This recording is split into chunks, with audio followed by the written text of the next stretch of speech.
Thank you, Senator Kelly. Senator Tuberville, please. Thank you, Mr. Chairman. Gentlemen, thanks for being here today. You're part of the most powerful military in the world. I'll ask all three of you this question. I know how are you going to answer this? Is there any enemy that could defeat the strongest force in the world, the United States military?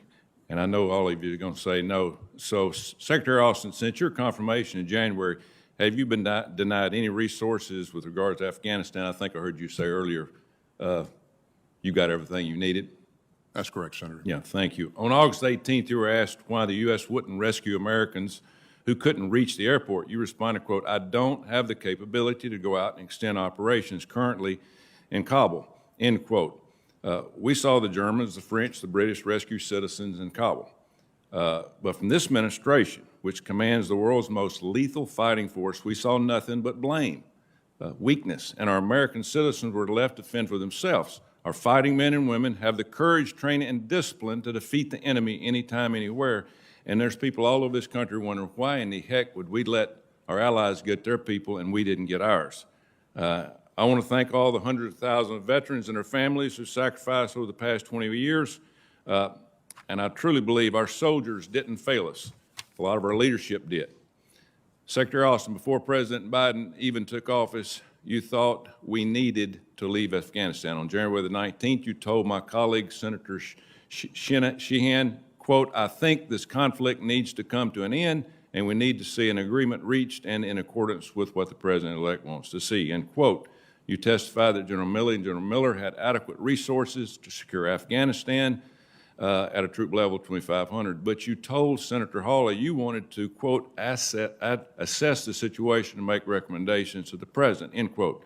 I know how you're going to answer this. Did you give advice to the President on the withdrawal from Afghanistan without conditions, or is that the direction you got from him? Again, my recommendations were a part of a very deliberate process where we presented a range of options for the President. And if I could, Senator, I'd like to go back to the first comment that you made about the question that I answered for a reporter who asked, why don't you go out and establish cordons and create safe passageways for our people just to move into the airport. At that point, early on in our deployment, we only had less than 4,000 or about 4,000 troops to secure and defend the airport. And our troop presence continued to grow as we flowed people in.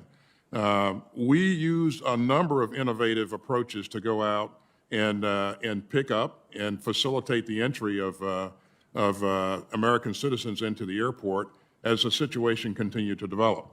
But just wanted to give you a little context for that answer.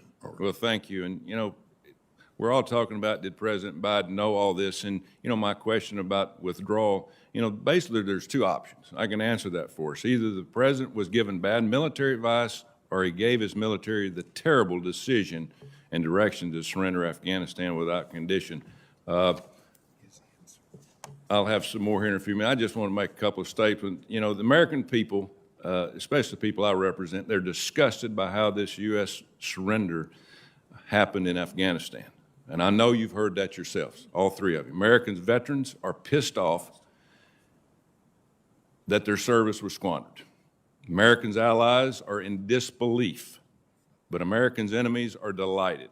The Taliban are euphoric at the job that happened with our military given the orders to retreat. President Biden abandoned our allies who fought alongside us for 20 years. This administration left American citizens behind enemy lines. We left $85 billion worth of equipment that the American taxpayers paid for, and this administration created sanctuary for terrorists to plot against the United States for years and years to come. It's just absolutely amazing that we did this. So I'll end it there. I know these guys need to probably take a break, but we'll see you after the break. Thanks, Mr. Chairman. I yield my time. Thank you very much.